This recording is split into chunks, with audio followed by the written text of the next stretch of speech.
Hola mis hermanos y mis hermanas, Dios les bendiga. La Virgen María les guarde siempre. Bienvenidos a mi programa La Buena Nueva con el Padre Bernardo Moncada. Hoy es domingo, segundo domingo de Cuaresma, domingo 17 de marzo. Yo los invito, mis hermanos, a que escuchemos La Buena Nueva.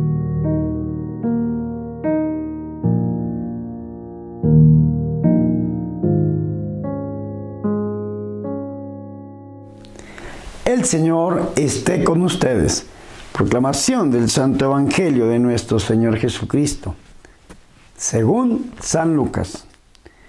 En aquel tiempo, Jesús se hizo acompañar de Pedro, Santiago y Juan, y subió a un monte para hacer oración. Mientras oraba, su rostro cambió de aspecto, y sus vestiduras se hicieron blancas y resplandecientes. De pronto se aparecieron conversando con él dos personajes, rodeados de esplendor. Eran Moisés y Elías, y hablaban de la muerte que le esperaba en Jerusalén. Pedro y sus compañeros estaban rendidos de sueño, pero despertando se vieron la gloria de Jesús y de los que estaban con él. Cuando estos se retiraban, Pedro le dijo a Jesús: Maestro, sería bueno que nos quedáramos aquí y que hiciéramos 3 chozas, una para ti, una para Moisés y otra para Elías, sin saber lo que decía. No había terminado de hablar cuando se formó una nube que los cubrió, y ellos, al verse envueltos por la nube, se llenaron de miedo. De la nube salió una voz que decía: Este es mi Hijo, mi escogido, escúchenlo. Cuando cesó la voz, se quedó Jesús solo. Los discípulos guardaron silencio y por entonces no dijeron nada a nadie de lo que habían visto. Palabra del Señor.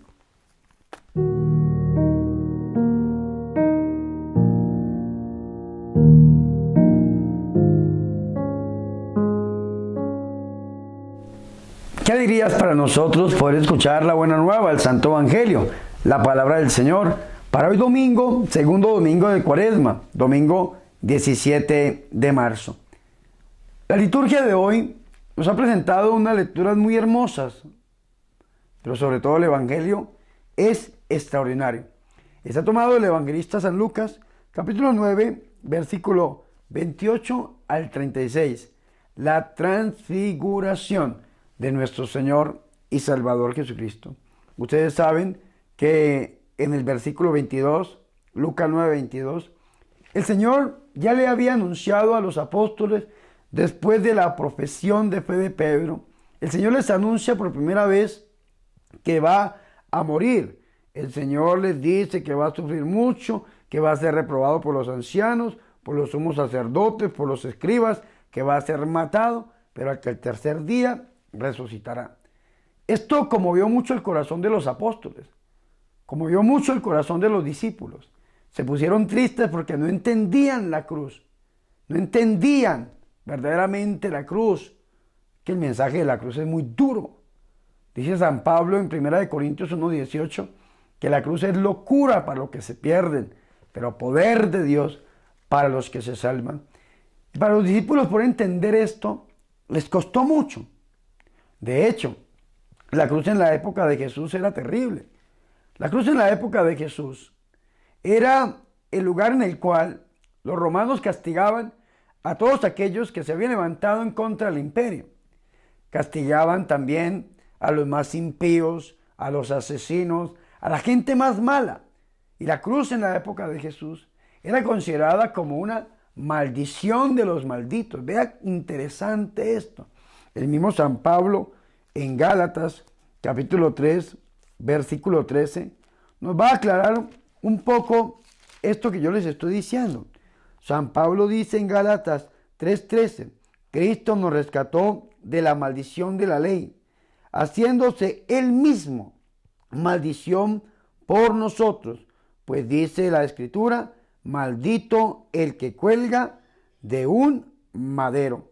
Este versículo bíblico está tomado del Antiguo Testamento, Deuteronomio 21, 23. ¿Y para qué Cristo colgó de un madero? Dice el 14. Y esto para que la bendición de Abraham llegara a los gentiles en Cristo Jesús y por la fe recibiéramos el espíritu de la promesa. Jesucristo se hizo maldición para que usted y yo fuésemos bendición. Es lo que está diciendo el apóstol San Pablo. Y les quiero leer 1 Corintios capítulo 1, versículo 18. Dice, pues la predicación de la cruz es una locura para los que se pierden, mas para los que se salvan, para nosotros es fuerza de Dios. Fuerza de Dios. Los discípulos no entendían esto. El Señor les había anunciado la cruz, la pasión, y se pusieron tristes, claro. Para un judío de la época de Jesús, eso era una locura, como lo dice San Pablo. Sin embargo, el Señor, al darse cuenta de esta tristeza, después les habla a cada uno de las condiciones para seguir a Jesús. Y le dice el Señor en el versículo 23, si alguno quiere venir detrás de mí, niéguese a sí mismo, tome su cruz de cada día y sígame. No solamente el Señor le dice que va a morir, y de qué manera va a morir, sino que les dice que cada uno tiene que tomar la cruz de cada día y seguirlo. Y eso entristeció aún más a los discípulos. Y después el Señor sigue diciendo, porque quien quiera salvar su vida la perderá, pero quien pierda su vida por mí, ese la salvará. Y el Señor sigue catequizando a sus apóstoles, pero en su corazón existía la tristeza. ¿Qué hace el Señor? El Señor les muestra su gloria, la gloria del Mesías que ellos esperaban, la fe que le dijo Pedro, el Cristo de Dios, San Lucas 9:20, el Cristo de Dios, el Mesías, les muestra esa gloria. ¿Y cómo les muestra la gloria? Dice que 8 días después de estas palabras, tomó consigo a Pedro, Santiago y Juan. Yo les llamo a estos 3 discípulos los intercesores de nuestro Señor y Salvador Jesucristo. Y todos nosotros debemos tener gente que nos acompañe en los momentos duros, felices, alegres, en los momentos pastorales. Todos debemos tener gente que interceda por nosotros, que haga oración. El Señor tenía 3 intercesores, Pedro, Santiago y Juan. Acompañaron al Señor Jesús en la resurrección de la hija de Jairo, en la transfiguración, en el huerto. Estaban Pedro, Santiago y Juan. El Señor se lleva a sus 3 intercesores, como digo yo, y subió a un monte a orar. Es muy propio del evangelista San Lucas mostrar a Jesús siempre en oración. Es muy propio. Evangelista Lucas muestra a Jesús en oración. El Jesús de Lucas es un Jesús orante. El Jesús de Mateo es un Jesús predicador. El de Marcos es un Jesús que obra. Y el de Lucas es un Jesús que ora. Sube al monte para orar. Y mientras oraba, que eso es importante, mientras oraba, el aspecto de su rostro se cambió y sus vestidos eran de una blancura fulgurante, dice la Biblia, Jerusalén.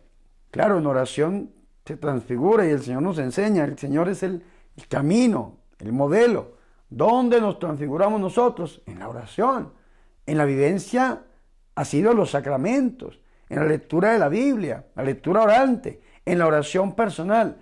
Ahí también nos transfiguramos con Cristo Jesús, nuestro Señor. El Señor cambia su rostro y sus vestidos eran de una blancura terrible, tremenda, fulgurante. Y he aquí que conversaban con él 2 hombres que eran Moisés y Elías. Moisés y Elías eran los más grandes exponentes del Antiguo Testamento. Moisés por la ley, Elías por el profetismo. La ley y la profecía están con Jesús. Lo que anunciaron la ley y los profetas tiene este cumplimiento en nuestro Señor y Salvador Jesucristo. Pero dice algo hermoso. Dice, y he aquí que conversaban con él 2 hombres que eran Moisés y Elías, los cuales aparecían en gloria y hablaban de su partida que iba a cumplir en Jerusalén. Claro, aparecían en gloria. Estaban en el cielo con Dios. Dios les permite venir aquí a la tierra para que lo que ellos anunciaron, lo que ellos hablaron, lo vean en el cumplido en Jesús de Nazaret, en nuestro Señor y Salvador Jesucristo.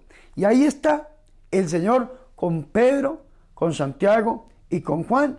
Y está ahí Moisés y el profeta Elías, que estaban también, dice la palabra, dice, aparecieron en gloria y hablaban de su partida que se iba a cumplir en Jerusalén.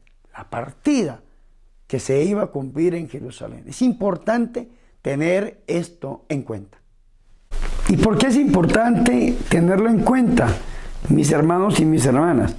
Sencillamente porque no solamente el Señor le anuncia a sus apóstoles su pasión por 3 ocasiones en la Biblia, sino que el mismo Señor va a Jerusalén precisamente para eso, para ser muerto, dice la Biblia, Jerusalén, para ser matado y para resucitar al tercer día. Y es interesante cómo el evangelista San Lucas nos dice que Elías y Moisés hablaban de su partida que iba a cumplir en Jerusalén. Mientras tanto, Pedro y sus compañeros estaban cargados de sueño, pero permanecían despiertos y vieron su gloria y a los 2 hombres que estaban con él. Es decir, es un acontecimiento real. El Señor está, la Biblia dice que subió a un monte, pero no dice el nombre. La tradición de la iglesia dice que fue en el monte Tabor. Un acontecimiento real. Allí está la iglesia, la transfiguración de nuestro Señor Jesucristo. Aunque ellos estaban dormidos, pero vieron la gloria de Dios. Cuando ellos se separaron de él, dijo Pedro a Jesús: Maestro, bueno es quedarnos aquí. Podríamos hacer 3 tiendas, una para ti, otra para Moisés y otra para Elías, sin saber lo que decía. Claro, Pedro estaba asustado, entre dormido, despierto, estaba estupefacto, no sabía qué hacer, no sabía qué decir. Dice el evangelista San Mateo en el capítulo 16, versículo 17, versículo 1 en adelante, que Pedro estaba asustado, estaba lleno de miedo, no sabía qué hacer, no sabía lo que decía. Dice la Sagrada Escritura. Sin embargo, mis hermanos y hermanas, podemos leer lo siguiente. Estaba diciendo estas cosas cuando se formó una nube. La nube es la nube de gloria. En el Antiguo Testamento se llamaba el Shekinah. La nube de gloria, la presencia de Dios en medio de su pueblo. Se forma esa nube, ellos se llenaron de temor y vino una voz desde el cielo que decía: Este es mi Hijo, mi elegido, escúchenlo. ¿Quién habla? El Padre. El Padre. ¿Cuántas personas habían ahí? 5 personas, más Jesús 6. 6 personas. Pedro, Santiago y Juan, Moisés y Elías y nuestro Señor Jesucristo. 6 personas. Un grupo de personas. Sin embargo, la voz del Padre dice: Este es mi Hijo, en singular, no en plural. Y le dan un título mesiánico: mi elegido. Ese es el título mesiánico con el que conocen al Señor, el elegido, el Señor Jesucristo. ¿Y qué hay que hacer con el elegido? Hay que escucharlo. Escúchenlo. Es el consejo que nos da el Padre. Cuando cesó la voz, se encontró Jesús solo. Es decir, ya la ley y la profecía tienen su cumplimiento en Jesús de Nazaret. Ya no se necesita más ley y profecía porque en Él está el cumplimiento de la ley y de la profecía. Él es Jesús, el Hijo de Dios, al quien hay que escuchar. San Juan de la Cruz, un santo a quien yo quiero mucho, dice: pedirle a Dios que nos hable de una manera diferente a lo que está contenida en la Sagrada Escritura, en el Nuevo Testamento, en la revelación plena que es su Hijo Jesús, es poner a Dios a prueba. Porque Él ya nos dijo lo que nos tenía que decir en su Hijo Jesucristo.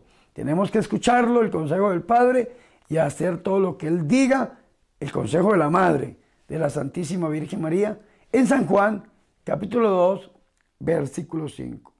Jesús se encontró solo. Ellos callaron y por aquellos días no dijeron nada a nadie de lo que habían visto. Pero después sí hablaron tanto que quedó en los 13 evangelistas. Quedó en Lucas 9:28, Mateo 17:1 y Marcos 9:2 en adelante. La transfiguración de nuestro Señor y Salvador Jesucristo.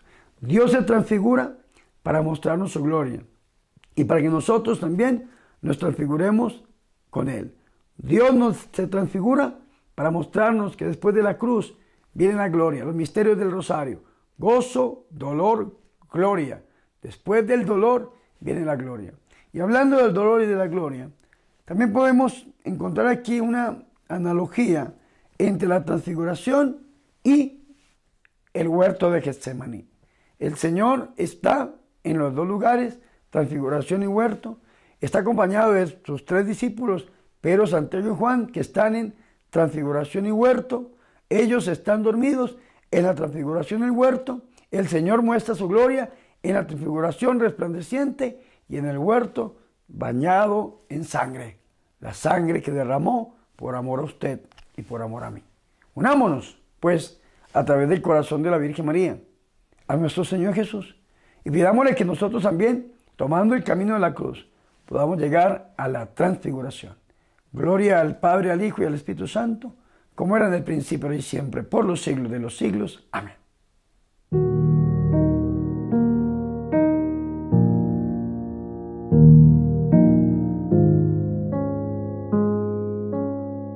Ahora, mis hermanos y mis hermanas, yo los invito a que hagamos oración.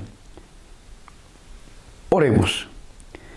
Querido Dios, que todo sea reflejo anticipado de tu gloria y sigas dándonos tu presencia luminosa en la oración, en la Eucaristía y en cada encuentro contigo, y logremos transformar nuestra vida para nuestra salvación.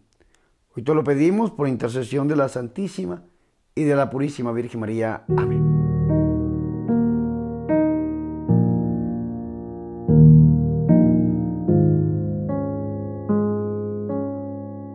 Hermanos y hermanas, hemos llegado al final de este programa para hoy domingo, segundo domingo de Cuaresma, domingo 17 de marzo. Hoy es día del Señor, tenemos que asistir a la Sagrada Escritura, ir a misa, mis hermanos y mis hermanas. Yo tengo que irme, ya hemos terminado este programa tan hermoso, pero antes de irme, mis hermanos, quiero recordarles las 2 cosas que les he venido recordando siempre. La primera, ayúdenme a evangelizar a este mundo que tanto lo necesita. ¿Cómo lo hacen? Dando 5 pasos. Suscríbase a mi canal, activando la campanita. Reproduzca el video. Dele me gusta o no me gusta. Guárdelo y compártalo con sus familiares y amigos. Y recuerden, mis hermanos, la campaña que tenemos llamada $1 para la evangelización. Queremos grabar una película católica. Queremos llevar a nuestro Señor Jesucristo hasta la pantalla grande, hasta las salas de cine, y que muchas personas se conviertan, se transfiguren con el esplendor de Cristo. Y necesito de su ayuda, $1 para la evangelización. Y ahora sí, mis hermanos y mis hermanas, preparémonos para recibir la santa y verdadera bendición. El Señor esté con ustedes. Y la bendición de Dios Todopoderoso, Padre, Hijo y Espíritu Santo, descienda sobre ustedes y los acompañe siempre. Amén.